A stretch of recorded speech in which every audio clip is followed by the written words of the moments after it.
Welcome to the Life Begins at Midlife podcast, where we pop the champagne to celebrate the unexplored joys and endless adventures that await us in the midlife. Flipping the script on what it means to hit those fabulous 40s, 50s and beyond. Because here, we don't believe in midlife crises, only midlife revolutions.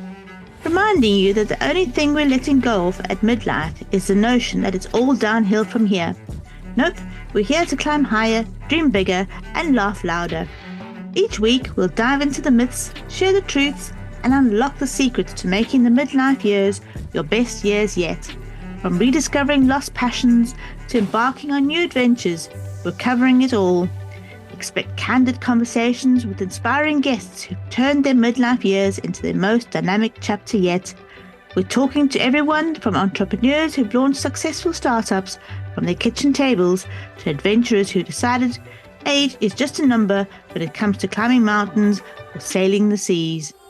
So if you've ever found yourself pondering, is this all there is? Or you're just eager to embrace the richness of midlife with both arms wide open, then you, my friend, are in the right place. Grab your favorite drink, get cozy, and let's show the world that life doesn't just begin at 20, it begins again at midlife. And remember, in the Life Begins at Midlife podcast, the only rule is to live confidently, love unconditionally, and laugh uncontrollably. Let's get started. Hello and welcome to today's episode of Life Begins at Midlife. Today I've got Heather Angell here to come and have a conversation with us about life and how, we get stuck in a rut sometimes around midlife. So welcome, Heather. It's lovely to have you as a guest today. Thank you very much. I've been looking forward to this so much. Perfect. So would you like to tell the guests a little bit about, who is Heather? What makes you as special as you are? Oh, that's a beautifully worded question. It's a big question though, isn't it? If we all ask who are we? But in a nutshell, I am a mum of two, single mum of two, got divorced, separated back in 2019. And as a career, I have worked in lots of different industries, hospitality, beauty, health, fitness. And then I had a long stint working in the banking industry for my sins. But that was I was a bank manager of 4 different branches looking after sort of 30 plus staff. So that was quite a job I was very good at, but slowly was eating my soul. It wasn't the best environment for me.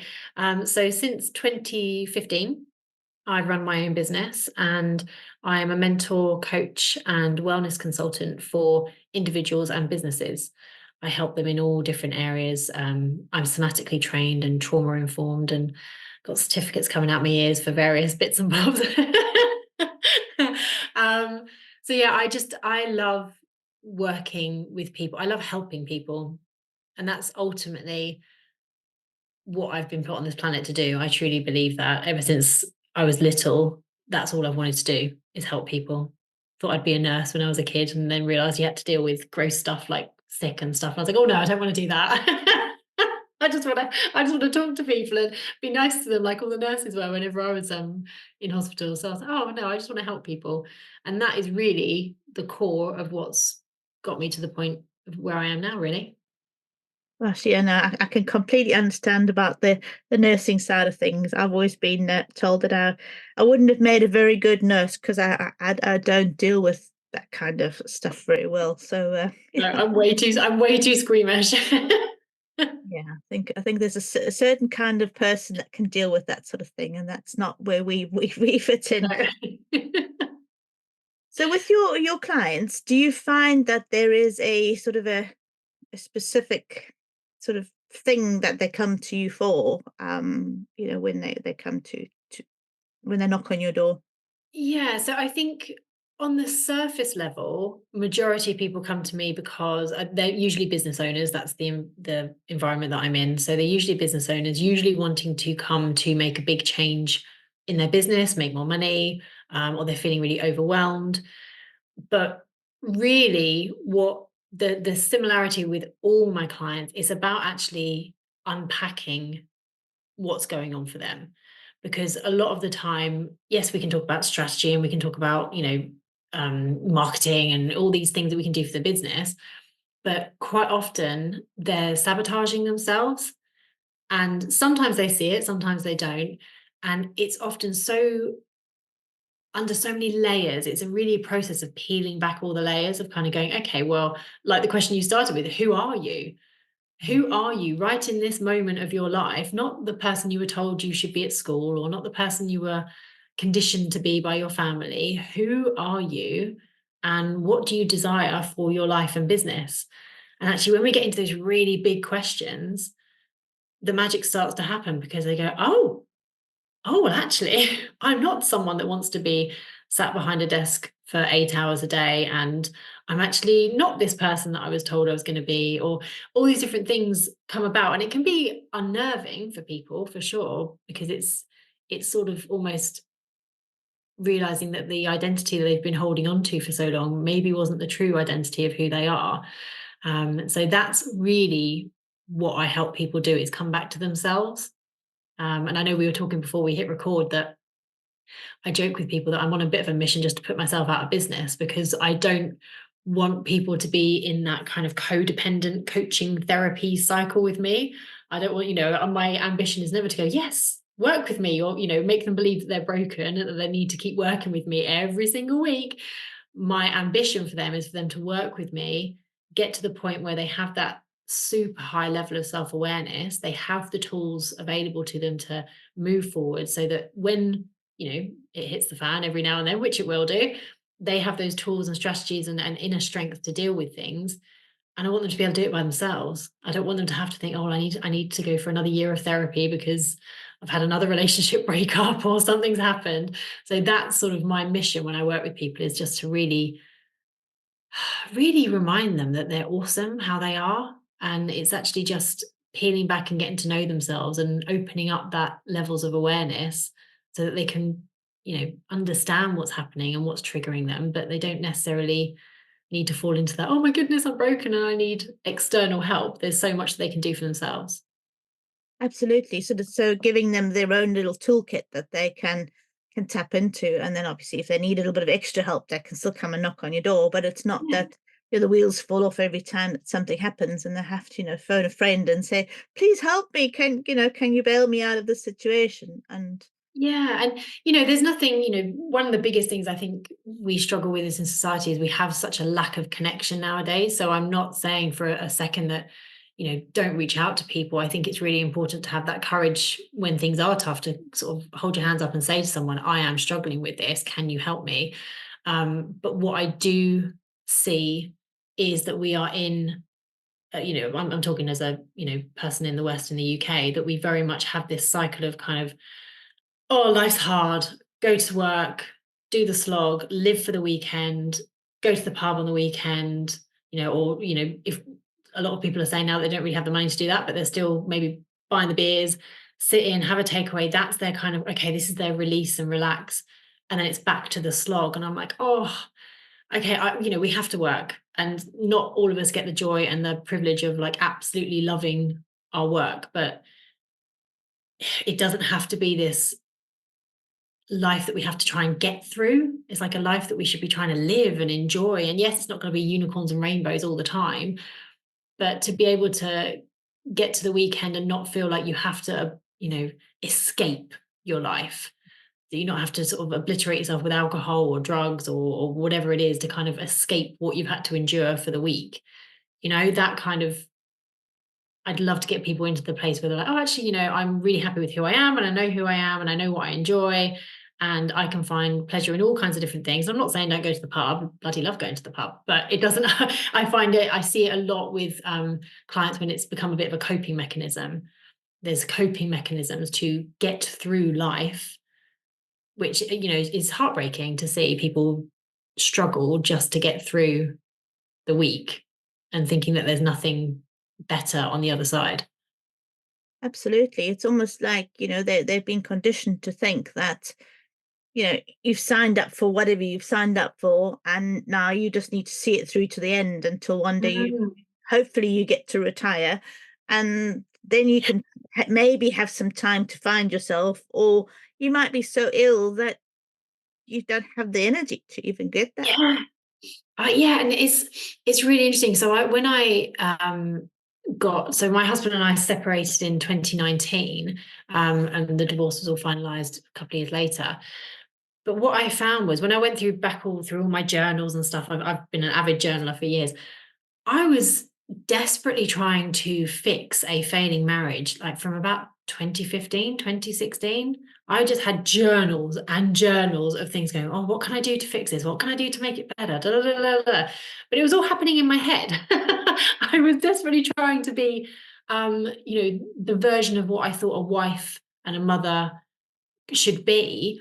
And again, it goes down to that conditioning. I'd seen, my mum and dad are still together, and they do have a very beautiful relationship, but they have a relationship of their time. It's very much the guy went out to work, mum looked after the kids, and very much her life was to be in service of the kids and the husband. And I don't mean that in a, to what people think that's in a toxic way, a very healthy way, but of the time, definitely not what I now want for my life. But that was what I was trying to replicate. I was trying to be this mum and take care of my husband. And I just thought, oh, this is what it is. But I was miserable because I'm very ambitious, very, very ambitious. And I was like, this isn't, I can't be some kind of doormat and I was trying to run a business. I'd literally look after the kids, be up at 5 a.m, get the kids sorted, look after them. And they weren't at school at that point. And then you look after them, then do the wifey thing, cook the dinner and all that kind of stuff. And I would then start work on my business at 9 o'clock at night. I'd stop at like 1 a.m. and then repeat. And I would just fit clients in when I actually had like paid work, seeing clients. I'd fit it in between. And I was like, wonder why I'm so tired. Yeah, because you were trying to conform to all the labels that you had allowed to be put onto you by either by yourself or by people around you. A mum needs to be this kind of person, a wife needs to be this kind of person, and then of course business owner needs to be this kind of person. But we both know that a mum can be any kind of version of what you want it to be. A wife can be whatever version you and your husband agree it to be.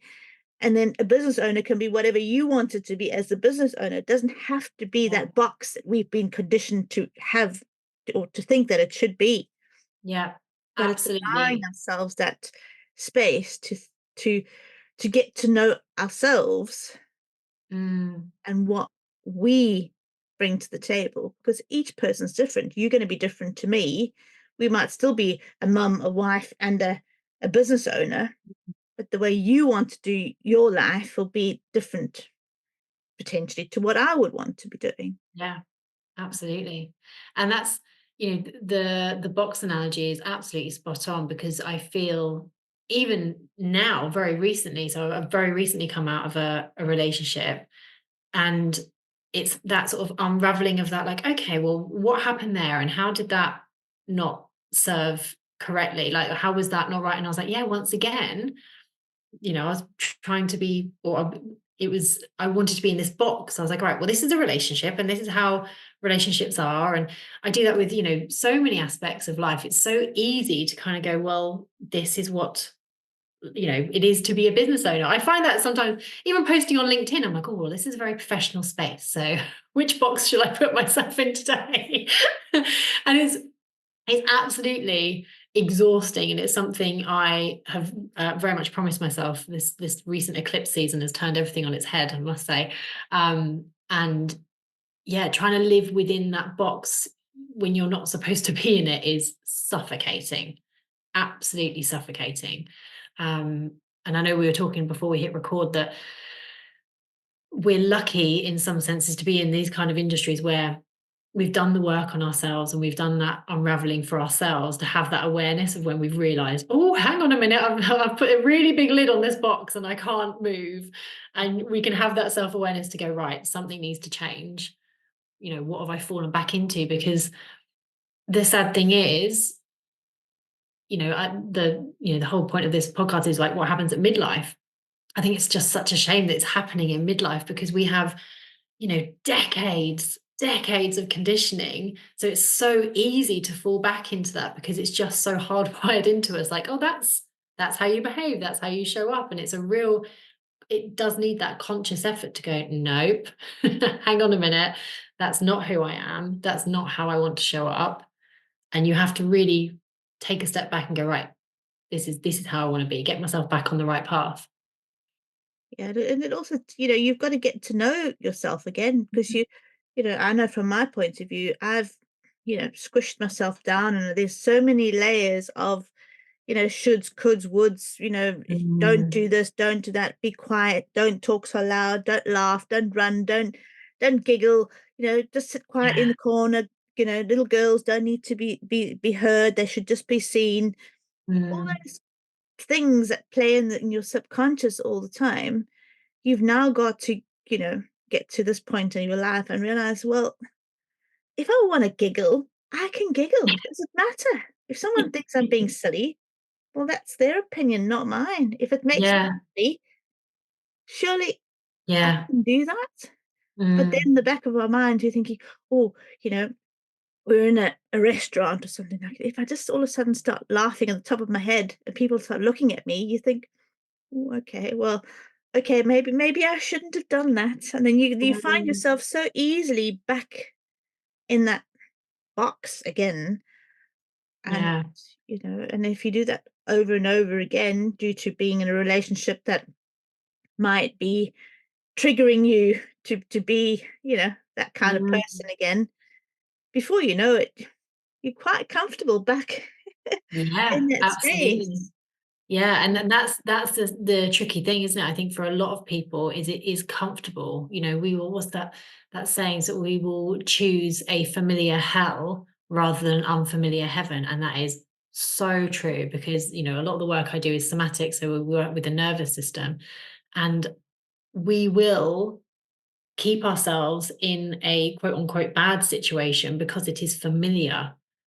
And even if we consciously like, we don't want this, it's so scary because our body goes, well, no, no, no, this is what we know. So don't move out of this because then your system goes, no, no, no, this is scary. And it takes a lot. And that is when you need, a therapist or a coach or a someone to sort of hold your hand in that circumstance to kind of go, yeah, let's slowly move yourself away from that. Absolutely. Um, but yeah, I think it's the tricky thing is that you touched on there.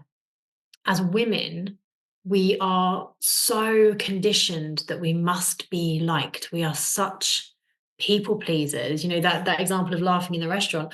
I can imagine now I would do that and I would not care one little bit who looks at me, who I'm like, yep. See, they said something funny, I laughed. And to be honest, I probably wouldn't even notice if people were like, oh, because I just don't care. Just don't care anymore.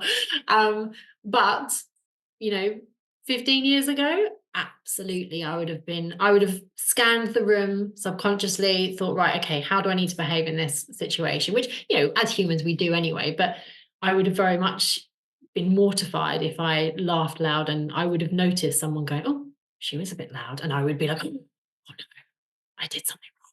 And then I would just be really quiet for the rest of the night. I know that's exactly how I'd have shown up.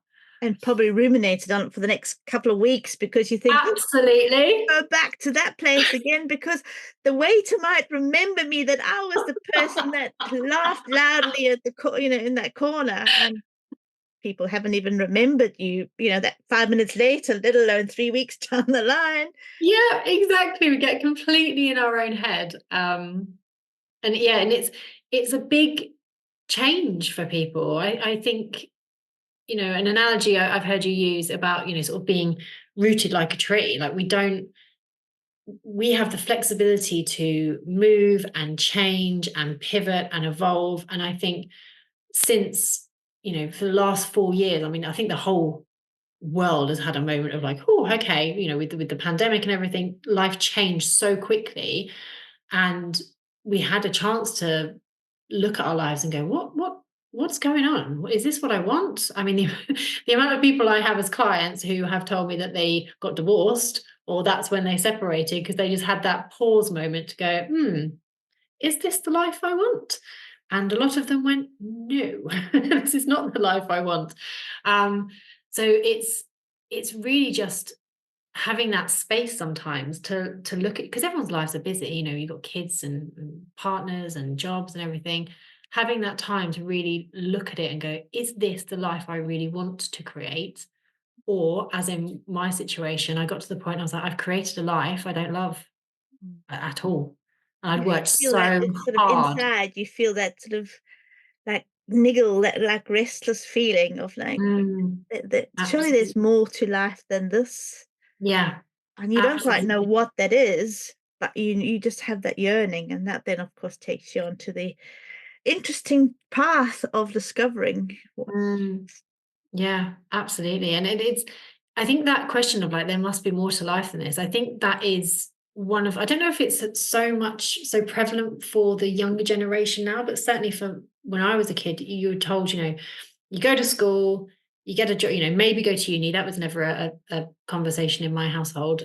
My parents didn't finish school. So the fact that I finished school with GCSEs and everything, like, yes, you cracked it, you've done it. So, I went to college, traveled, got a job, and the messaging was, right, that's what you do, and you need to have a partner, so you must, you get married, you get a house, you have children, and then buy a bigger house and have more children.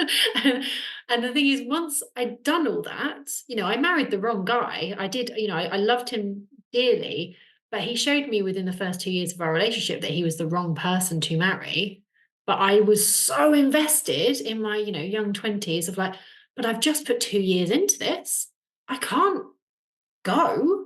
What, like, I have to get married and buy a house. I'm on track. I have a plan, god damn it, and I'm going to see it through. So Even if it kills me in the process, but I'm going to get to yeah, that finish line, boy, oh yeah, boy, boy. exactly. I did not know about intuition up to this point, but yeah, it was screaming at me going, we've given you this warning sign. I'm like, no, my plan is going this direction. Thank you very much. 100%. Yeah, I think we can all identify with that kind of Yeah. story. Yeah, so it is a big unraveling once you've ticked those boxes, especially if, I don't know if younger people would listen to this, but I think when you've ticked all those boxes of like, well, I've done all the things that I was told to have a successful life. I should be blissfully happy. I have the big house. I have the 2 healthy children. I have the husband. I have a car. I have a career. Why am I not living in a state of bliss right now? Yeah, And you kind of well, go, it's because I didn't actually need or particularly want any of those things. exactly. Because there's something deep down inside that you're missing, that you're not listening to. And Mm, when you start listening to that voice, then yeah, it's an interesting space to be in. 100%. Yeah, it really is. So, one parting bit of advice for the listeners. Is there anything that you can? Wow, one. um, I think the biggest piece of advice I could give based on my client work and my own journey is to not think that you need to change yourself. You need to remember who you are. It's far more a process of coming back to yourself than believing all the stuff that we see online of like, oh, well, if you just work harder at the gym, or if you just eat this, or if you take these supplements, or if you take this mushroom adaptogen thing, you're going to be great and everything's going to be fine. You just need to work harder at changing yourself. I'm like, no. Yet there are things we need to, we may have fallen into bad habits. And I say bad in quote unquote. I don't really believe in good and bad. There's always a perspective on things. But, there are things that you may wish to change, but it's not about that you are wrong as a person. It's about you need to remember who you are at your core. And that can take some time to reconnect to. I'm still on my journey. I don't think I'll ever stop. I'll probably be in my 80s going, oh, didn't know that about myself.